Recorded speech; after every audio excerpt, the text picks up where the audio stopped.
we always, we walk with a lot of pride, and talk about our program with a lot of pride. But it's different when you can really, really, back it up of recent success. A lot of it's been past success, but it's a good feeling. It's a validating type feeling.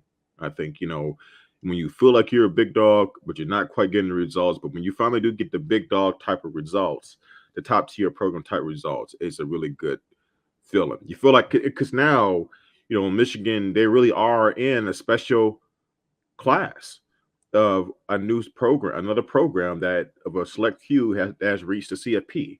I mean, it's really not that many programs that have done it, and so it's fun and great to be finally a part of that.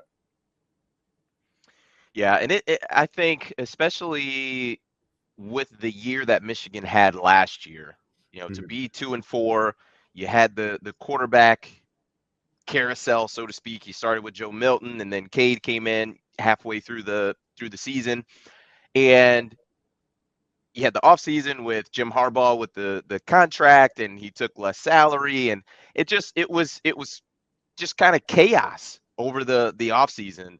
You had people who wanted Jim Harbaugh fired. You had people who were saying that he's just not going to be the guy. He won't be able to get it done. And just that Ohio State was just a monster that just couldn't be stopped. And I still don't think that Ohio State's going anywhere. They're still going to be the top program that they are. But for Michigan, Jim Harbaugh, especially Aiden Hutchinson, Cade McNamara, those guys, the leaders on this team and the coaching staff on this team, to go from the disaster of a year you had last year to come back and be focused, ready to go, and dialed in every single week. It's incredible. It's an incredible turnaround from last year to this year. I mean, it's almost unbelievable, like when you really think about it, to have 2 wins last year, and this year you have 1 loss, and you're the number 2 team in the nation. It's pretty incredible. I so in so Dre, I'm going to ask you a question because I believe I saw Mark on with Steve Dace, I think, earlier today on the channel. But want to ask you, where do you think the season took a turn, or where it just seemed different as far as this Michigan team, where it wasn't going to be the same old Harbaugh and third place Jimmy you and I have joked about plenty of times and calling him that, right? At what point do you feel like the season turned where it just looked different for the Michigan Wolverines? Penn State, Penn State. I can answer that question easier. And they did because the fourth quarter, Penn State, Penn State goes up. Um, I believe it's 14-13.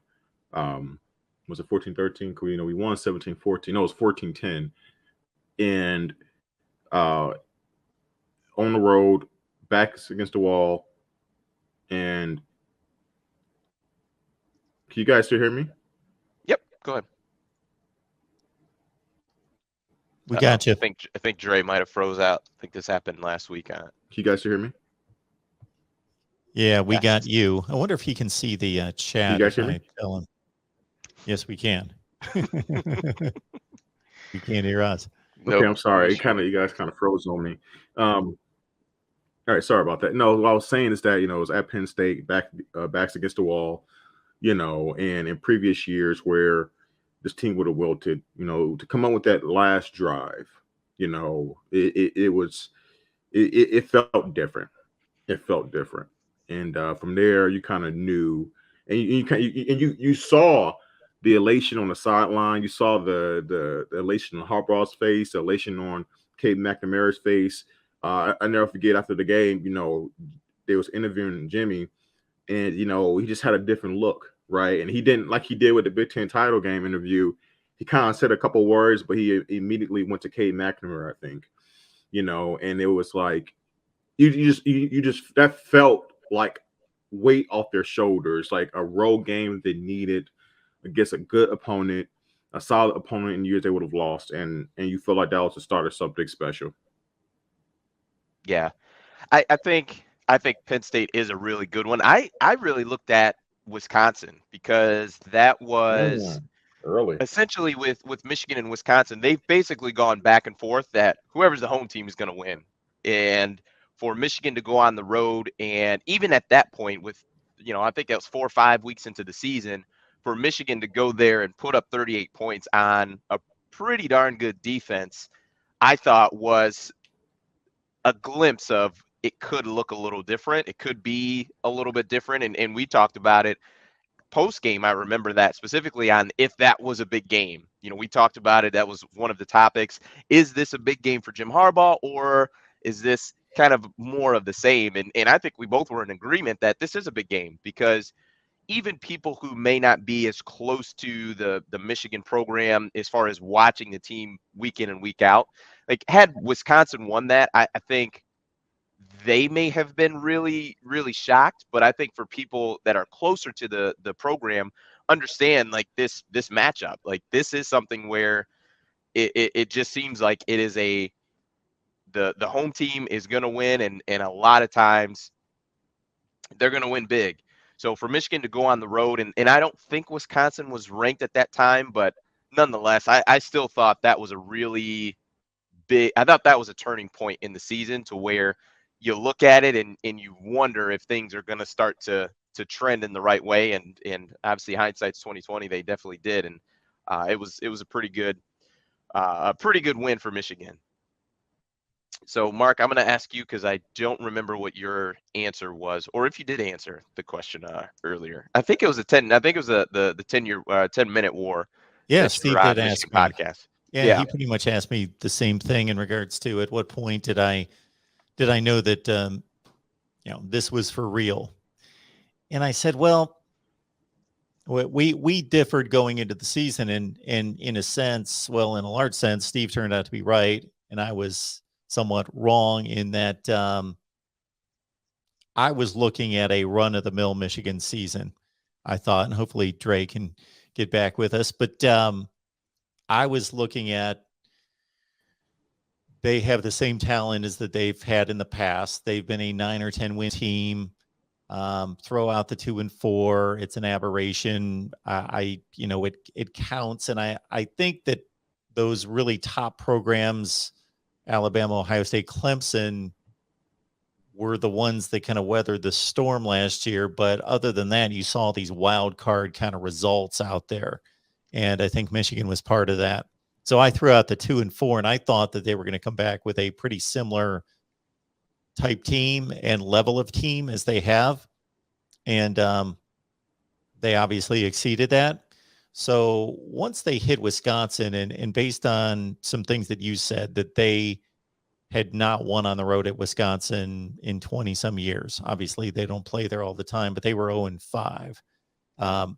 Despite the record, I knew how good Wisconsin was. I thought I had a pretty good gauge on how good they were. And if Michigan could go in there, and they had run the ball so much and so effectively at the beginning of the season, that I didn't think that they would be able to just shove the ball down, the running game down Wisconsin's throats, which they didn't, that they would have to show that they could go to the passing game. They did that. They broke open a close game at half. They won on the road.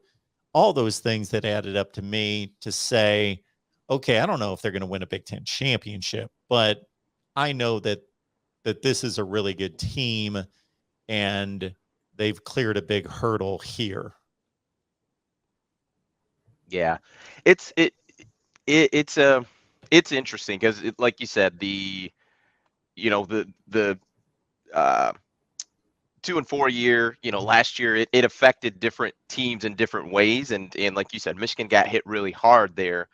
But it was interesting because of the changes that still were made, because I believe there was a video that you had in the offseason about potentially Josh Gaddis going, potentially being let go, and for him to still stay on the staff.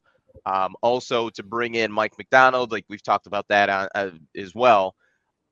Those were things where I think it would have been easy for Jim Harbaugh to fire Josh Gaddis in the offseason, because you look at it, the offense isn't clicking to what they thought it would be, right? Josh Gaddis coming from Alabama, the type of offense they ran, and that was when I believe when Tua was there. High flying, spread offense, throwing the ball quite a bit, and it didn't look the same when Josh Gaddis came here as offensive coordinator. And I think it would have been easy for Jim Harbaugh to fire Josh Gaddis and go somewhere else, but I think sometimes the continuity definitely helps, especially when you're talking about a first year.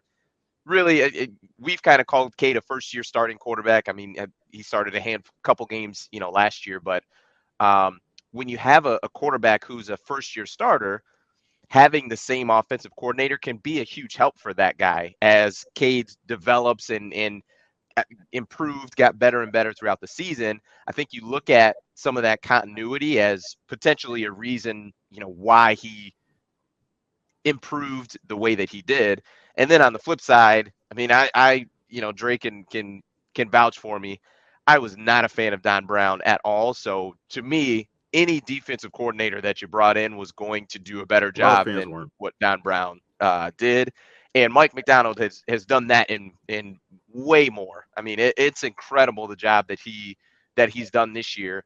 And when you look at it, those two defensive ends that you have are it's a nightmare. And that is why I think Michigan, and we can kind of transition to Georgia, but Michigan will be in any football game that they play in because of those two guys. Because when you have two guys that you have to focus on, account for, like there's no way to get away from, either one of those guys. If you're talking about a shutdown corner, right? I can scheme away from you. I can throw to the other side. I can, do a lot of different things. But when you're talking about defensive ends that play on opposite sides, there's not a ton that you can do that's not that they're not going to be involved in. So that's why I think that Michigan's going to be in any game they play because of those guys. But just getting back to last year and just the changes that were made and how this team's handled that and ran with it. It's been incredible. It's been awesome. So